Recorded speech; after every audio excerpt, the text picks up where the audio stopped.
Okay, we had so many people loving that top 12 video that we had for our updated wide receiver rankings. So we are going to be diving through our top 24 wide receivers and tiers here. And we have something new we're doing in every single video. I'm going to be replying and answering the first 100 comments on this video. So if you have a question for me, just make sure you go down there to the comment section, ask it away. And also make sure you are dropping that like, subscribing to the channel. Of course, we're skyrocketing towards 100,000 subscribers right now, which is crazy to think about. But I don't want to waste your time. Let's dive right into this. Let's start it off. Tier 1. I don't even know what we need to say. We've talked about this time and time and time again. We got Cooper Kupp sitting at 2 now because of the Matthew Stafford elbow injury, making space for Justin Jefferson at 1, Ja'Marr Chase there at 3, and we are sneaking in that guy that we really like with Stefon Diggs at 4. Now, just to run through these guys quickly because I want to spend more time with the players near the end of this list because that's where the questions will lie. With Justin Jefferson, on track to be one of the best wide receivers of all time, if we look at what he's done through the first 2 years of his NFL career, combined with Kevin O'Connell coming over and all of a sudden this Minnesota Vikings passing offense probably being a little more exciting overall. I think that we can get very excited about Justin Jefferson. And then with Cooper Kupp at 2, a lot of people wanted to rank Cooper Kupp at 2 behind Justin Jefferson before the Matthew Stafford elbow injury report. Now, I was saying nope. Cooper Kupp coming off one of the best wide receiver seasons of all time. We are going to have to keep Cooper Kupp at that 1 spot. But then once you get the report with Matthew Stafford dealing with some elbow issues, it's just enough to use it as a tiebreaker to put Justin Jefferson at 1, slide Cooper Kupp down to 2. And then at 3 with Ja'Marr Chase. Yes, I understand if you're looking at his target share numbers, his air yards numbers. Yes, the advanced metrics may indicate that Ja'Marr Chase is in line with some regression going into year 2. But what they don't know is Ja'Marr Chase is the freaking man. Ja'Marr Chase is most likely playing in an offense that this upcoming season pushes the pace of play to be a faster offense than what they were last year now that they have the improved offensive line. So even if the touchdown rate slightly comes down, even if you have T. Higgins there still as that alpha wide receiver target playing alongside him, Ja'Marr Chase has it in the range of outcomes to get there 1,900 receiving yards this season. And then sitting there at 4, I wouldn't draft Stefon Diggs this high in your casual fantasy football league because I think there's a chance that Stefon Diggs slips to the 2nd round in your casual league. But this is a wide receiver that is playing in my opinion, probably the best offense in the NFL. Combine that with the fact that you have no Emmanuel Sanders, you have no Cole Beasley this upcoming season. There are so many targets available. And I know everybody wants to go out there and rank Gabriel Davis at wide receiver 17, saying that Gabriel Davis is going to soak up all this volume.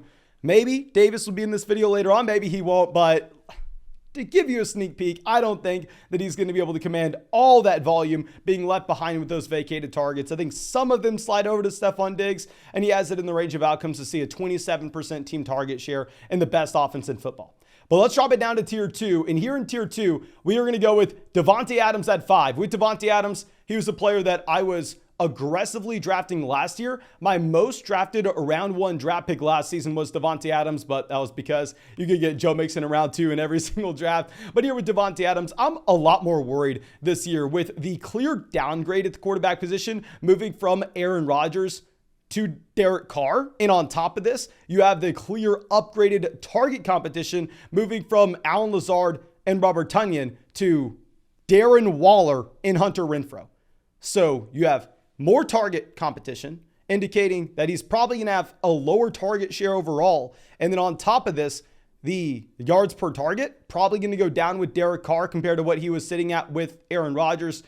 So I am definitely not nearly as excited with Davante Adams going into this season as I was last year. I really even haven't drafted that much Davante Adams as of late because on Underdog Fantasy, Davante Adams is sneaking in before guys like Derrick Henry and Dalvin Cook in a lot of drafts. And I just can't pay that price. And if you wanted to draft Davante Adams on Underdog Fantasy, if you wanted to take him before Derrick Henry, be my guest. If you want to draft with us on Underdog Fantasy, of course, you can find that link in the description of this video. You can find that link in the comment section. When you go and sign up for Underdog Fantasy and use promo code FLOCK, they will match your first deposit dollar for dollar up to $100. You will get our 2022 fantasy football rankings and our 2022 fantasy football draft guide with just a $10 deposit. So make sure you're taking advantage of that. But let's move over to our next wide receiver in this tier, CeeDee Lamb at 6. I've seen some people in the comment section going freaking crazy saying that CeeDee Lamb's going to outscore someone like Ja'Marr Chase. There are clear signs that CeeDee Lamb is stepping up for an elite level breakout. This is why across the industry, this is why if you're looking at any fantasy football ADP, people are taking CeeDee Lamb at wide receiver 6, despite him being the wide receiver 16 on a per game basis last year. If you don't know why his situation's so good, obviously you already have Amari Cooper in Cleveland, Cedric Wilson in Miami, the injuries to both Michael Gallup and James Washington, meaning that CeeDee Lamb could be a wide receiver stepping into a 27-28% team target share this season. And the Dallas Cowboys, since Kellen Moore has taken over as offensive coordinator, they've tried to lead the NFL every season they can in pace of play as well as passing rate over expectation in game neutral environments. That's an environment that just straight up breeds fantasy football points. I mean, it's a fantasy football point factory there in that Dallas Cowboys offense. And CeeDee Lamb is going to be getting a lot of them this year with nobody else there. But let's drop it down to tier 3. Let's move to an update that we have to these rankings.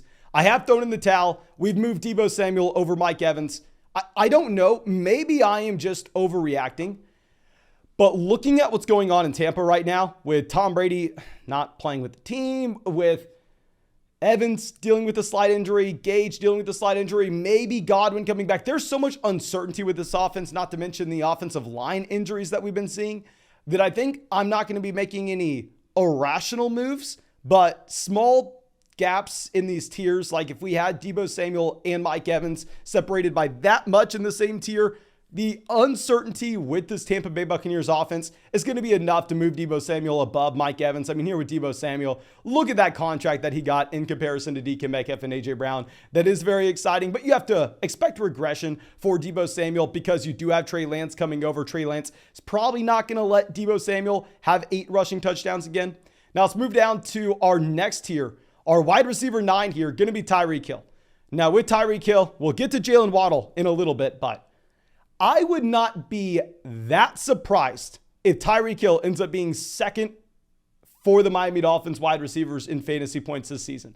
I mean, with Hill, obviously has benefited from some of the best quarterback play, if not the best quarterback play in the NFL since 2018. Now he's going to a new team. He doesn't really have that chemistry set in line with either this coaching staff or with Tua Tagovailoa himself. Of course, it's very encouraging, the investment that they made to go out and get Tyreek Hill, not only trading those draft picks, but at the same time, making Tyreek Hill the highest paid wide receiver in the entire NFL. So even though I think it's possible that Waddle, based on how impressive a player he is, outscores Tyreek, and clearly you have to rank Tyreek Hill from a median projection standpoint. Tyreek Hill is going to be a more exciting player. But now going over to our wide receiver 10, I know everybody wants to just project that Mike Williams is the wide receiver 1 for Justin Herbert this year. I'm going to be a little bit more boring. Y'all know I'm always the boring guy, always the wet blanket on the situation. And I'm going to say probably the wide receiver that we've seen be the wide receiver 1 for the Los Angeles Chargers last year, the year before that, the year before that, the year before that, the year before that. Probably that guy that's been that wide receiver 1 who's averaged 10 targets a game over the past 3 years.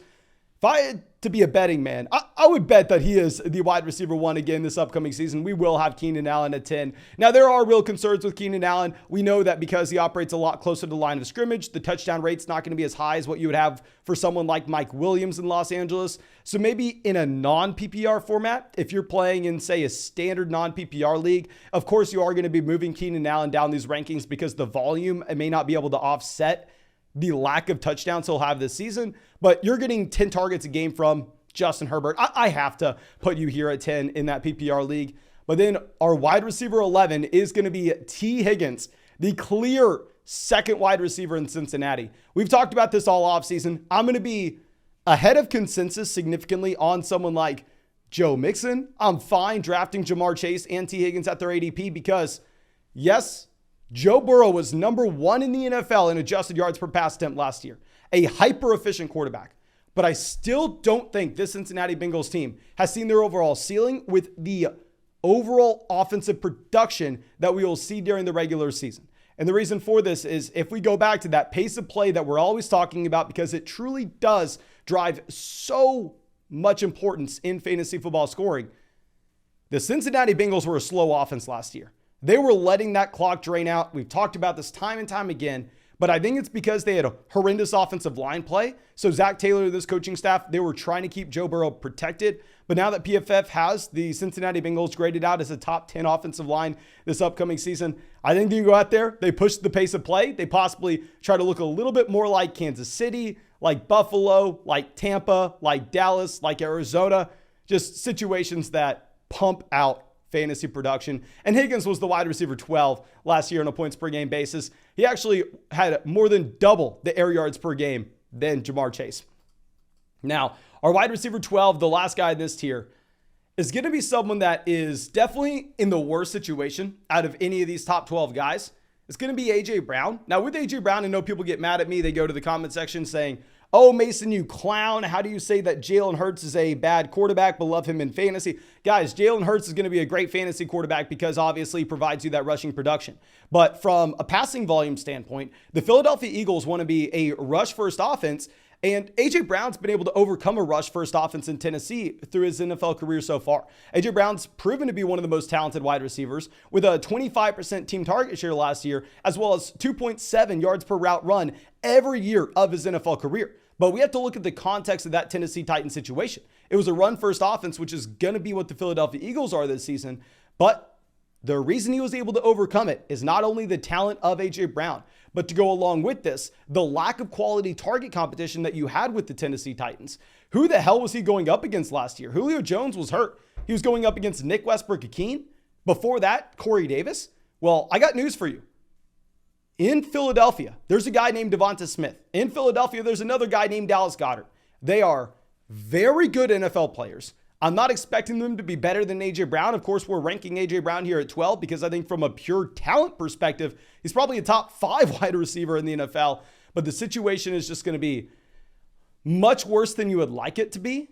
So I love the talent. Love the talent. If we were just ranking the talent of these wide receivers, I promise you, A.J. Brown would be way higher in this list. But it's going to be hard for him to overcome this situation. Now, let's go down to our last 12 guys, starting off at 13 with DJ Moore. Here with DJ Moore, this is a wide receiver that I know people are not going to love this ranking of because it is aggressive. Like if you're looking at where DJ Moore is going across fantasy football drafts and you just follow these rankings, you're going to end up with a ton of third, fourth round DJ Moore on your fantasy football teams.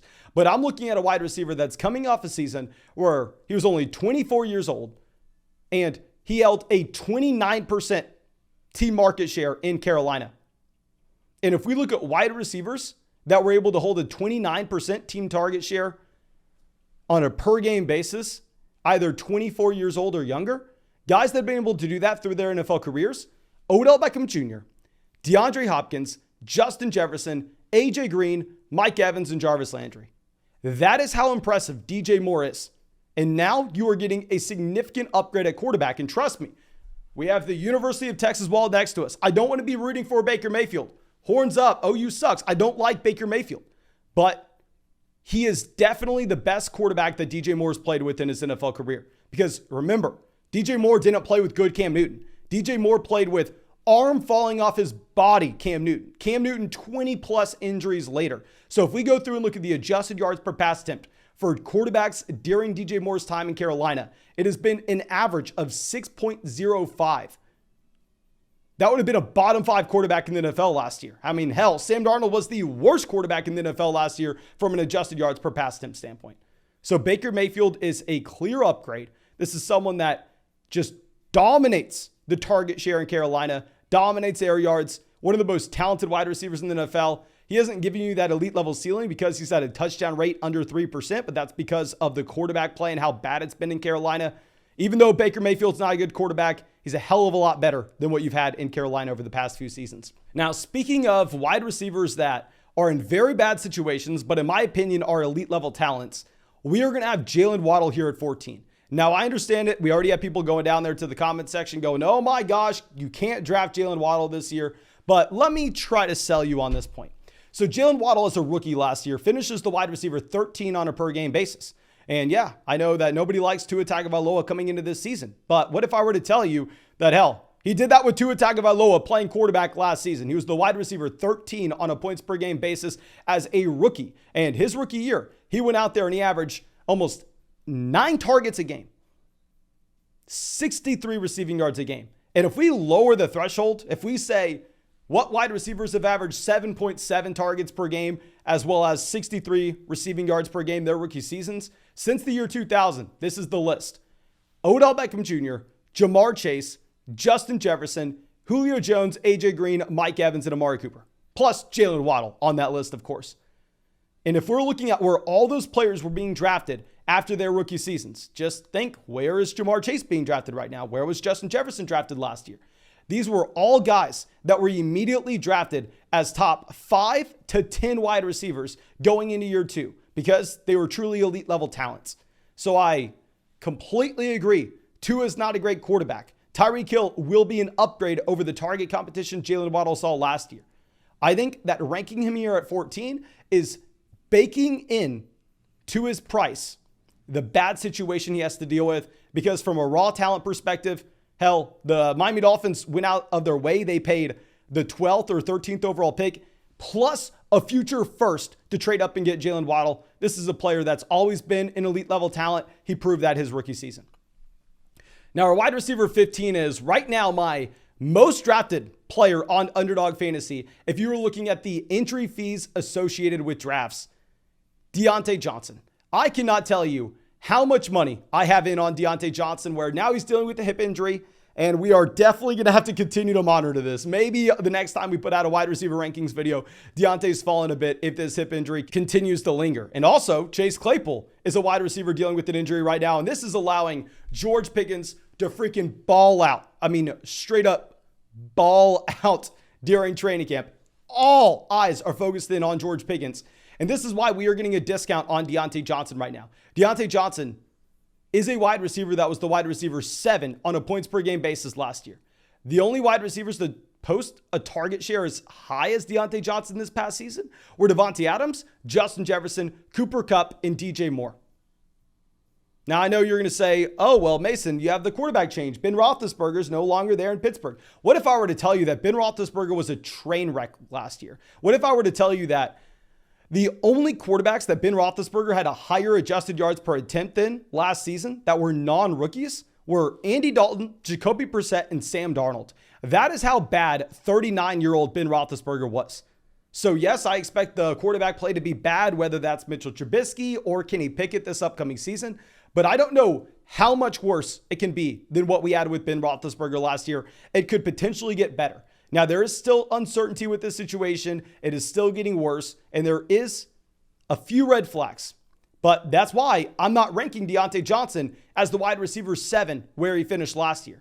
That's why I'm moving him down to the wide receiver 15. But if you're drafting him off these rankings, hell, you're still going to be coming away with a ton of Deontay Johnson. And now our last wide receiver in this tier is everyone's favorite breakout for this upcoming season. I mean, if you've watched any YouTube video, if you've listened to any podcast, everybody has the same take. I don't know if they copy each other. I don't know. But everybody's on board with Michael Pittman Jr. being a top 5 wide receiver this year, that you need to draft over T. Higgins because, hell, he was very good last year. I mean, credit where credit's due. Michael Pittman Jr. was a second-year wide receiver. He goes out there, and he had a target share closing in on 25% in this offense. 2.1 yards per route run. Michael Pittman Jr. was a very good wide receiver with Carson Wentz. Now, I will admit, Matt Ryan will be an upgrade over Carson Wentz this upcoming season. But this isn't prime Matt Ryan. Very similar to what we were looking at with Ben Roethlisberger last year. This is end of career Matt Ryan. This is Matt Ryan, where if you're looking at the efficiency drop-off that you had, Matt Ryan was a worse quarterback than Carson Wentz last season. Now, I know what you're going to say, and I agree with you. Yes, Matt Ryan was in a worse situation, so his numbers are inherently going to look worse, especially with the efficiency, and Matt Ryan should be better coming over to Indianapolis. But I think that it's a slight upgrade, not necessarily just a massive, massive deal. And with Michael Pittman Jr., I'm expecting him to improve. That's why when he finishes the wide receiver 28 on a per game basis last year, I am moving him up to the wide receiver 16. The issue is with this Indianapolis Colts offense is this is going to be potentially the most run heavy offense in the entire NFL. Hell, his target competition last year was Ashton Dulin, Nyheim Hines, Zach Pascal, and T.Y. Hilton. That's who he was going up against for targets. And he was the wide receiver 28 on a per game basis.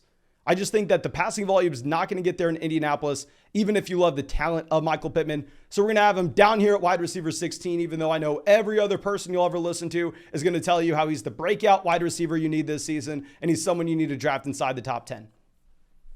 Now, let's go down to our next tier. Let's look at wide receiver 17. Everyone's favorite bet to be the wide receiver 1 in Los Angeles this upcoming season, Mike Williams. Now, with Mike Williams, he flashed the upside that he has last season. He flashed the league-breaking upside he has through the first 5 weeks of the year. The leading wide receivers on a points-per-game basis, Cooper Kupp, Mike Williams, Tyreek Hill, Davante Adams, and Deebo Samuel. Like, Mike Williams was an alpha. He was that alpha X wide receiver, dominating targets, being hyper efficient with those targets, playing alongside Justin Herbert. But in the second half of the season, they went right back to using Mike Williams as that vertical threat instead of the alpha X wide receiver, seeing targets all over the football field. As we've seen Mike Williams play in that given role his entire NFL career. He's always been that deep threat, drawing defensive attention away from Austin Eckler, drawing defensive attention away from Keenan Allen, and very good when he is targeted.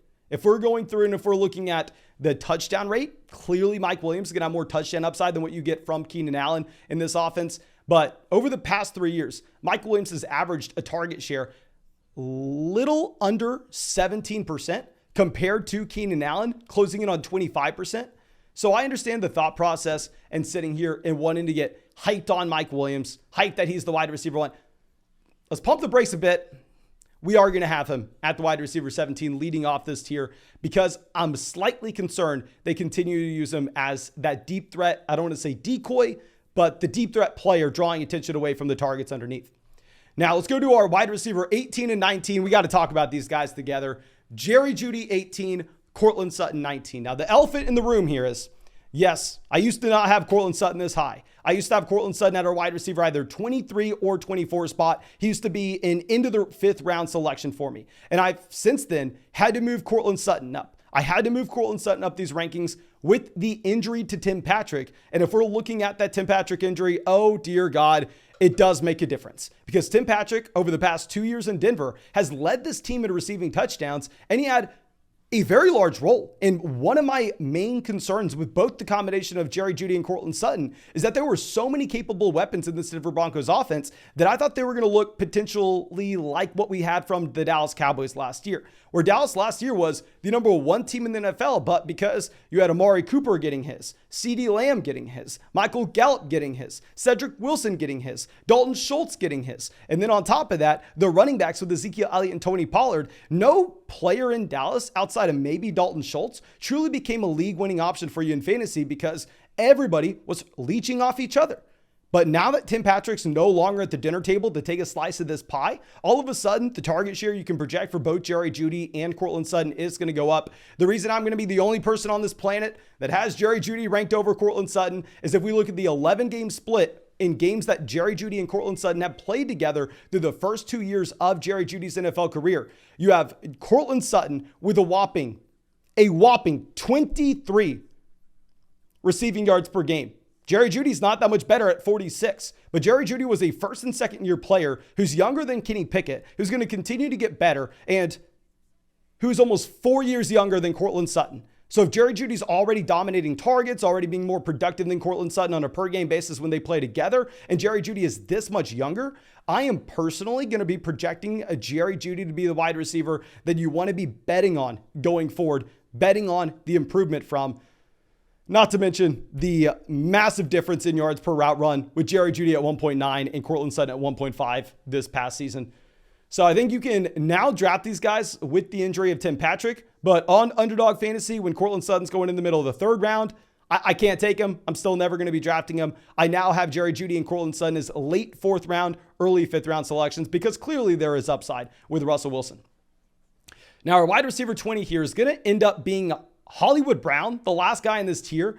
I think you could even move up Hollywood Brown a little bit higher if you're confident that your league mates are going to be active traders, that you're going to be able to sell high on him after week 3, after week 4, after he just dominates the production there at Arizona when you have no DeAndre Hopkins in this offense for the time being. But with Hollywood, he's had a target share close to 25% over the past 2 years in Baltimore. Of course, the issue is he's playing with Lamar Jackson, who's not going to be a great downfield quarterback in terms of his accuracy. And on top of this offense is going to be one of the most run-heavy offenses in the NFL. Now, transitioning over to Arizona, we know Arizona looks to push the pace of play. We know Kyler Murray is going to be an upgraded quarterback, not from an NFL perspective per se, but to get his wide receivers targets, to get his wide receivers fantasy production. So if you're playing in a league where you can trade him high after the first month, move Hollywood Brown up. But I think this is where we are going to have him for this upcoming season at wide receiver 20.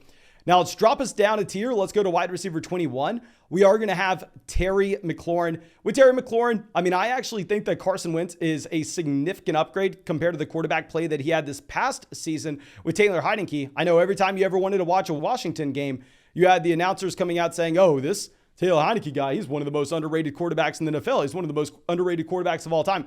Don't know why the announcers always loved Heinicke so much. He was horrendous. He was an atrocious QB. Carson Wentz isn't great, but he is going to be serviceable. I think that with Jahan Dotson playing alongside him, Terry McLaurin is going to see more target competition than he's used to. But given the upgraded quarterback play, maybe this passing offense is just significantly better. Then wide receiver 22 will be Chris Godwin, someone I am going to continue to hammer in our drafts. You're getting him as a low-end wide receiver 2. At one point, he had an ADP about wide receiver 30 on Underdog. Guys, when he plays, he's going to be a top 10 wide receiver on a per game basis. If he was completely healthy, you would project him ahead of Mike Evans based on the target share he should expect in this offense, based on his age trajectory compared to Mike Evans as well. Godwin's a wide receiver. That was a wide receiver 2 in fantasy in 2019. Love Chris Godwin. But let's transition over to not the wide receiver 2 in fantasy in 2019, but the wide receiver 1 in fantasy in 2019. Michael Thomas, wide receiver 23. It warms my heart to now see people draft Michael Thomas where he should be going. Michael Thomas is now consistently a 5th round selection in these underdog drafts. And I don't know what we should say that we haven't already. We talked about Michael Thomas all offseason when you were getting him around wide receiver 40, wide receiver 41, being the most undervalued wide receiver in drafts because, hell, if you're drafting him as your wide receiver 4 and he doesn't work out and he's not the same after this injury, who the hell cares? You drafted him as your wide receiver 4, just move on from him. But at the end of the day, this is someone that we've clearly seen league-breaking upside from. All reports are saying that he's healthy now. I know Winston isn't as good of an NFL quarterback as Drew Brees, and that's even an understatement to say. Of course, they're in 2 completely different leagues, but we have seen Winston just put up raw fantasy football numbers based off his passing volume. Now, our last wide receiver in this top 24 is just getting steamed up with training camp report after training camp report after training camp report. We are going to have to sneak Allen Robinson inside this top 24. I am very worried if you look at Allen Robinson's season compared to Darnell Mooney last year, that Darnell Mooney ran laps around Allen Robinson when he was a second-year player in the same exact horrible situation Allen Robinson dealt with last season. But if you expect that this is someone that can look to improve going into this upcoming year, hell, every report we're getting out of the Rams training camp right now is telling us that A-Rob looks like a grown-ass man. So we will have him in here in our top 24 guys. But of course, thank you so much for being a part of the flock, supporting the channel. I really hope you enjoyed this video. If you did, make sure you go down there, drop a like. And like I said, I'm going to be replying to the first 100 comments on this video. So please leave any questions you have down there in the comment section. Subscribe to the channel because we will be live streaming a real money fantasy football draft tonight. The night after that, the night after that, the night after that. We do it every single night. And when you go and sign up for Underdog Fantasy and use promo code FLOCK to draft with us, you'll get our 2022 rankings, our 2022 fantasy football draft guide, nearly 300 pages of information to help you dominate your leagues with a $10 deposit. So please take advantage of that. That's all I got for you. Really hope you enjoyed this and really hope you have a great day and hope we get to see you with the live stream tonight.